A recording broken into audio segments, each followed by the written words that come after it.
مزدور. قرآن نے نہیں بتایا. قرآن نے تو بھائی آپ مجھے بتائیں ملت مسلمہ قرآن پر پہلے ایمان لائے یا رسول پر؟ ایمان پہلے کس پر لائے؟ ایمان رسول پر پہلے لائے نا. پہلے رسول کو رسول مانا, صادق مانا, امین مانا, سچا مانا, تب اس نے جو کچھ کہا اسے آپ نے قرآن مانا. آپ کی حیثیت تو یہ ہے کہ نہ آپ نے جبریل کو آتے ہوئے دیکھا, نہ فرشتے کو جاتے ہوئے دیکھا, نہ وحی کو آتے ہوئے دیکھا. کسی صاحب عقل نے آپ سے آج تک پوچھا کہ بھائی اگر جبریل پہلی مرتبہ آیا تھا تو پھر وہ آپ کے سامنے تو نہیں آیا تھا؟ پیغمبر مکے کی زمین میں تو نہیں تھے, مکے کے کسی گھر میں تو نہیں تھے. پیغمبر تو مکے کی ایسی پہاڑی پر تھے جو زمین سے 3000 فٹ کی بلندی پر تھی. وہاں جا کر عبادت کیا کرتے تھے. آپ ہی نے لکھا ہے, آپ ہی نے تو لکھا ہے کہ مکے کی ایک پہاڑی پر جا کر پیغمبر عبادت کیا کرتے تھے. اس پہاڑی کو ہم دیکھ کر آئے ہیں. 3000 فٹ کی بلندی پر وہ غار ہے جہاں میرا رسول جا کر عبادت کیا کرتا تھا. بھائی عبادت کہاں کیا کرتے تھے؟ جب 40 برس کے بعد نبی بنے تو عبادت کس کی کرتے تھے؟ توجہ توجہ توجہ. یا علی یا علی صلوات دینا محمد آل محمد. ذرا دیکھیں نا ذات تو بھائی کس کی عبادت کیا کرتے تھے, کیا پڑھا کرتے تھے؟ اور اگر خود کچھ اور پڑھتے تھے, ہم سے کہا الحمدللہ رب العالمین پڑھو. اللہ جانے یہ جملہ آپ غور فرمائیں گے یا نہیں. خود کچھ اور پڑھا کرتے تھے نماز میں, اور سارے مسلمانوں سے کہا کہ الحمدللہ رب العالمین کے بغیر کسی کی نماز ہی نہیں ہوتی. تو کیا رسول کے قانون بدلتے رہتے ہیں؟ آپ کو پتا کیسے چلا؟ یہ عبادت جو پیغمبر کیا کرتے تھے, کئی رات عبادت میں مصروف رہا کرتے تھے. آپ نے خود لکھا ساری رات عبادت کیا کرتے تھے. ایسے ہی میں فرشتہ, پورے مجمع کی توجہ ماشاءاللہ, ایسے میں فرشتہ آیا تو اور کوئی تیسرا تو نہیں تھا. جب پیغمبر عبادت کرتے تھے, بھئی جتنے بھی مسلمان ہوئے ہم سب کا احترام کرتے تھے, کرتے ہیں, کرتے رہیں گے. جتنے بھی مسلمان ہوئے, ظاہر ہے بڑی منزلت ہے ان عظیم المرتبت انسانوں کی جو کافر سے مسلمان ہو گئے, ہم تسلیم کرتے ہیں. لیکن جتنے بھی کافر مسلمان ہوئے ہیں عزیزان محترم, وہ بقول آپ کے اعلان رسالت کے بعد مسلمان ہوئے ہیں نا. اعلان رسالت سے پہلے تو کوئی مسلمان نہیں تھا. جب مسلمان نہیں تھا تو کوئی راوی بھی نہیں تھا, کوئی روایت بھی نہیں تھی, کوئی حدیث بھی نہیں تھی, کوئی محدث بھی نہیں تھا, غار میں کوئی موقع کا گواہ بھی نہیں تھا. یا جبریل تھا, یا رسول تھا, یا پہلی آیت تھی. اب آپ نے لکھ دیا کہ یوں فرشتہ آیا, یوں اقرا کہا, یوں رسول نے کہا. میں نہیں جانتا, یوں جبریل نے بھیجا, یوں دبایا, یوں رسول کو پسینہ آیا. توجہ توجہ توجہ. حیدری وہاں تو یا جبریل تھا یا رسول, تیسرا کوئی ہے نہیں. تو یہ سارا واقعہ راوی کو کس نے بتایا؟ جبریل نے.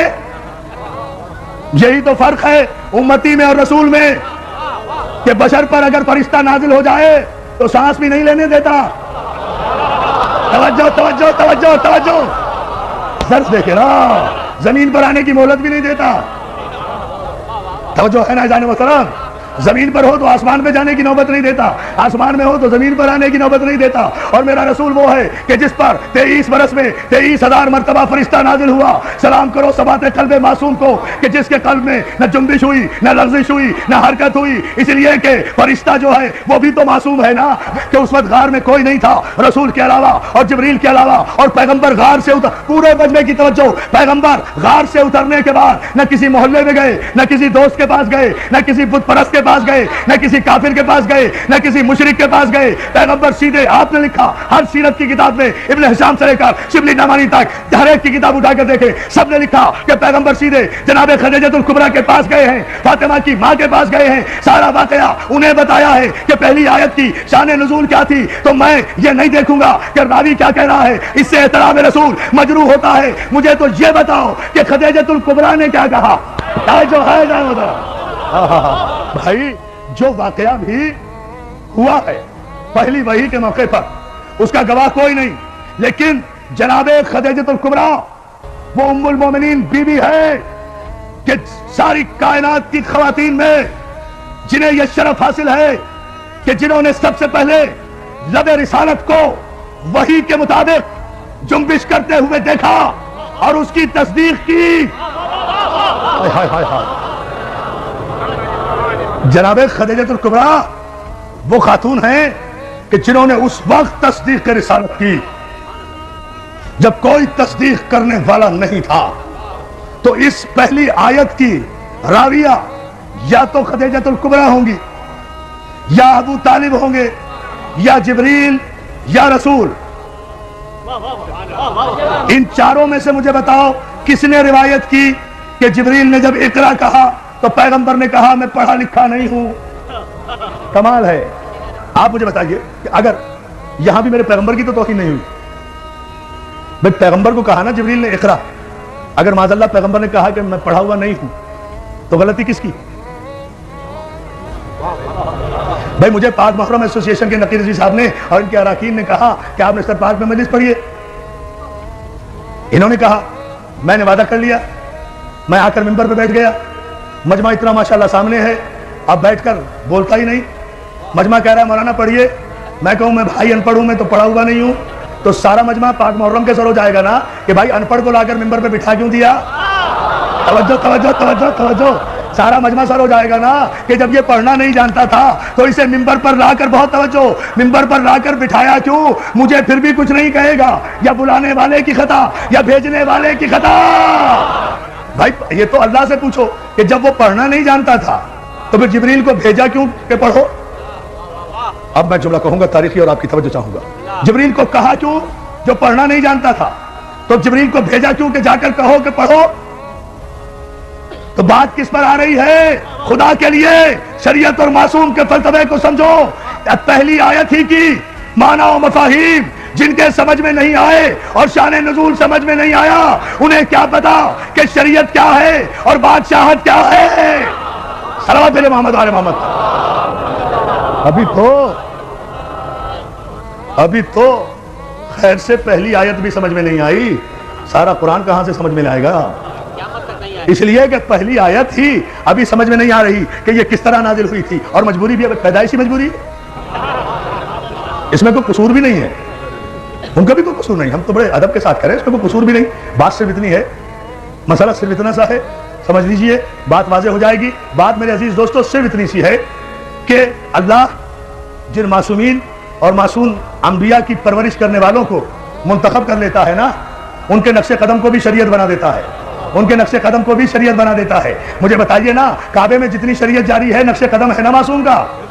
یہی گفتگو چھوڑی تھی نا. کعبے میں جتنی شریعت جاری ہے، یہ سارے جتنے ارکان حج آپ کر رہے ہیں، یہ جتنی صحیح کر رہے ہیں، یہ صفا و مروہ کے درمیان جا رہے ہیں، یہ 3 شیطانوں کو پتھر مار رہے ہیں، اگر بغیر سوچے سمجھے مار رہے ہیں تو یہ پتھر آپ ہی پہ پڑ رہے ہیں. توجہ توجہ توجہ توجہ توجہ. سلوات بھیجے بابا دبرا. اگر فلسفہ حج سے آگاہی نہیں، یہ سب کچھ کیوں کر رہے ہیں؟ کیوں؟ کچھ ابراہیم نے ایسا کیا، کچھ اسماعیل نے کیا، کچھ اسماعیل کی ماں نے عمل کیا. خدا نے باپ کے عمل کو بھی شریعت بنایا، بیٹے کے عمل کو بھی شریعت بنایا، معصوم نبی کی ماں کے عمل کو بھی شریعت بنایا. اور شریعت میں کسی کو چونو چرا کی گنجائش نہیں ہوتی. شریعت کی اپنی مرضی، معصوم کی اپنی مرضی. کعبے میں جاتے ہو، حجر اسود کو چومتے ہو نا، پتھر وہ بھی ہے، پتھر وہ بھی تھے جو کعبے میں رکھے ہوئے تھے.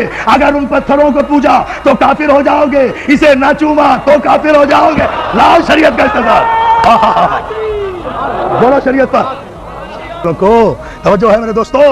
جب آپ اتنے انحماق سے اور اتنی محبتوں سے سماعت فرما رہے ہیں تو پھر ذرا سا اس کی وضاحت بھی سن لیجئے، یہ زحمت بھی گوارا کر لیجئے. عزیزان محترم، جتنے پتھر تھے، پتھر کے خدا بنا کے رکھے تھے، سب کو نکال دیا گیا، اس کو لگایا گیا.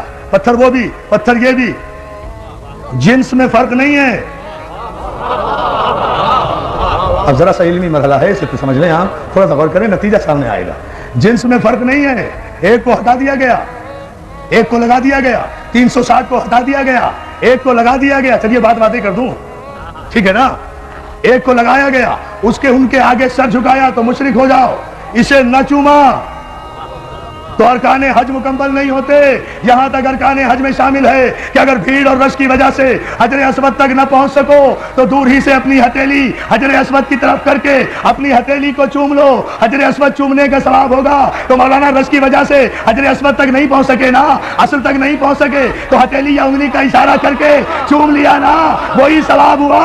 تو اور ہم کیا کرتے ہیں؟ ہم بھی تو مجلس کے بعد اگر کربلا نہیں پہنچ سکتے تو انگلی کے اشارے سے السلام علیکم یا علی یا علی یا علی. محمد علیہ محمد پر ایک عجیب فلسفہ کہہ گیا ہوں، ایک عجیب رخ سے اتنی احتیاط، پوری توجہ آپ کی چاہوں گا. عزیزان محترم، مولا آپ کو سلامت رکھے. اس مسئلے پر آپ غور کریں، یہ تو سارے مسلمانوں کا متفقہ مسئلہ ہے نا، حجر اسود کو چومنا. کیوں؟ وجہ صرف یہ ہے، کوئی وجہ نہیں ہے. اس پتھر میں کوئی پھول نہیں لگے ہوئے، کوئی یہ ڈائمنڈ نہیں ہے، کوئی ہیرا نہیں ہے، مگر 1 کروڑ تاج محل قربان حجر اسود تھا. 1 کروڑ تاج محل اور شیشے اور سونے کی عمارتیں قربان، ہیروں اور جواہرات کی کانیں قربان حجر اسود پر. کیوں؟ خدا کے لیے پورا مجمع توجہ کرے. اس لیے کہ میں اپنی تقریر پر اب توجہ نہیں دلوا رہا، میں قیامت کے شعر پر آپ کو متوجہ کر رہا ہوں جو بروقت مولا کی مدد سے مجھے یاد آیا. عزیزان محترم، کوئی وجہ نہیں ہے، وجہ صرف یہ ہے، اب سمجھ لیں آپ، شریعت بھی سمجھ میں آ جائے گی، معصوم بھی سمجھ میں آ جائے گا. علی نے توڑ کر بت، کوئی دلیل نہیں ملتی یہ شریعت میں شامل کیسے ہو گیا. علی نے توڑ کر بت حجر اسود کو دیا بوسا. ٹھہرو بیٹا، ٹھہرو نہیں. علی نے توڑ کر بت حجر اسود کو دیا بوسا. کہیں بگڑی، کہیں پر بن گئی تقدیر پتھر کی.